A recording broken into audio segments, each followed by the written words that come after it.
easiest eyeliner look you can do, the smoky wing. It's super easy. Let me show you how to do it. I recommend doing this when you don't have your foundation on yet.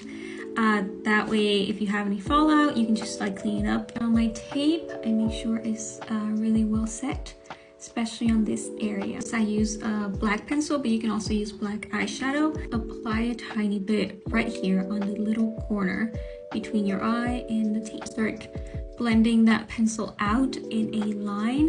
And it's okay if it gets messy because we're gonna blend that out. And this is what it looks without the eyeshadow. Blend it out, trying to keep it there. This is kind of flat, square brush, fluffy, and we're gonna dip it into our brown powder, and we are gonna set it right on the edge of the black pencil. I'm just gonna blend that out over that line, blurring it out.